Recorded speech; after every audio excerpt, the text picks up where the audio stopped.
Major themes in the Epistle to the Hebrews. The Epistle to the Hebrews presents a deeply reflective and theologically rich exploration of the supremacy of Christ and the fullness of what God has accomplished through him.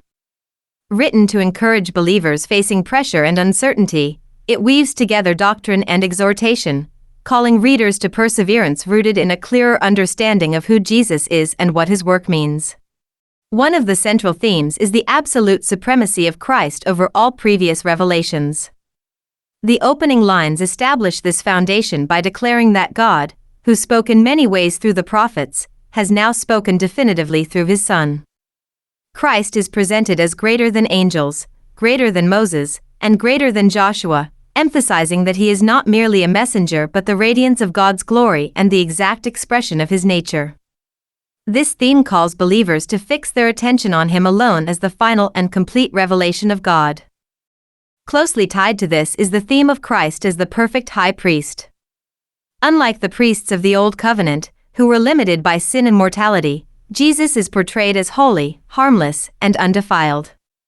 His priesthood, after the order of Melchizedek, is eternal and unchanging.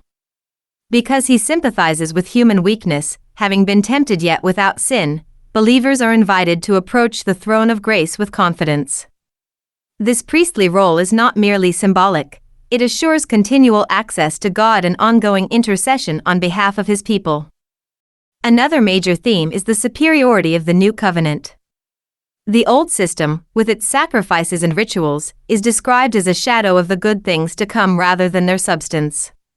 Christ's sacrifice, offered once for all, stands in contrast to the repeated offerings that could never fully remove sin.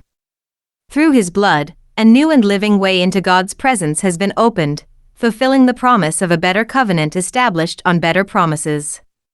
This underscores the completeness and sufficiency of Christ's work, eliminating the need for any further sacrifice.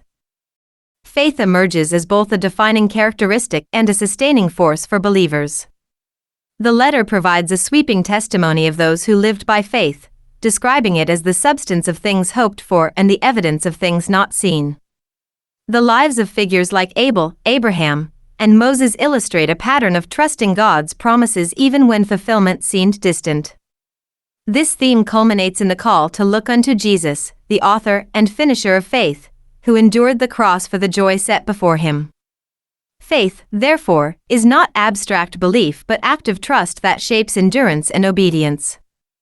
The call to perseverance is woven throughout the letter with urgency and pastoral concern. Readers are warned against drifting away, hardening their hearts, or shrinking back.